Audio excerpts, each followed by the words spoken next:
তিনি খুব শিগগিরই বাংলাদেশে আসবেন এবং তিনি তার ট্রিটমেন্ট বাংলাদেশে প্রোভাইড করবেন উইদাউট এনি কস্ট। ডক্টর মালা আল কুর্দিস্তানি বাকশক্তিহীন ব্যক্তির মুখের ভিতরে হাত দিয়ে কোরআনের আয়াত পড়লেই জবান খুলে যাচ্ছে। কোন বধির কানে শোনে না এমন ব্যক্তির কানের ভিতরে আঙ্গুল ঢুকিয়ে কোরআনের আয়াত পড়ে টান দিচ্ছে আর তার কানের আওয়াজ পর্দা খুলে যাচ্ছে। সুবহানাল্লাহ। এজন্য জীবন্ত কোরআনের মুজিজা। তিনি বহু অটিজম শিশু যাদেরকে চিকিৎসা করেছেন, জিনগ্রস্ত ব্যক্তির সামনে আয়াত পড়ছে, তিনি ঠিক হয়ে যাচ্ছে। আল্লাহু আকবার কাবীরা। কোরআনুল কারীমের আয়াত দিয়ে চিকিৎসা করে দুনিয়াব্যাপী ব্যাপক আলোচিত হয়েছেন ইরাকের ডক্টর মালা আল কুর্দিস্তানি।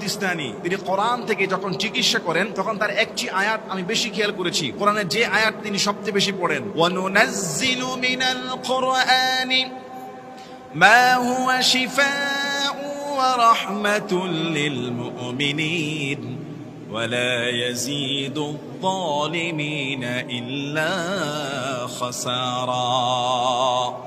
আল্লাহ বলছেন, এই কোরআনকে আমি নাজিল করেছি মুমিনদের জন্য রহমত আর শিফা হিসাবে। মানে কোরআনুল কারীমের আয়াত, এই কোরআন মুমিনের জন্য শিফা।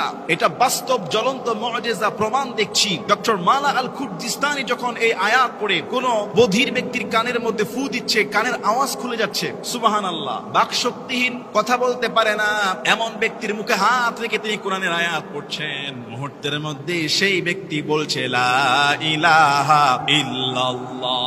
অটিজম শিশু, জিনগ্রস্ত ব্যক্তি, ক্যান্সারের আক্রান্ত, হার্টের প্রবলেম, এভাবে বিভিন্ন সমস্যাগ্রস্ত মানুষগুলোকে কোরআনুল কারীমের আয়াত তিব্বে নববী রাসূল সাল্লাল্লাহু আলাইহি ওয়াসাল্লামের চিকিৎসা অনুযায়ী তিনি চিকিৎসা করতেছেন। তিনি হলেন স্পেশালিস্ট ফিজিশিয়ান, ইসলামিক ফিজিশিয়ান এবং প্রফিটিক ট্রিটমেন্ট তিনি দিয়ে থাকেন সব সময়। জনপ্রিয় হয়ে উঠেছেন দিন দিন তিনি। ডক্টর মালা আল কুর্দিস্তানি ঘোষণা করেছেন খুব শিগগিরই তিনি বাংলাদেশে আসতেছেন এবং তিনি 28 বছর ধরে এই লাইনে চিকিৎসা করতেছেন।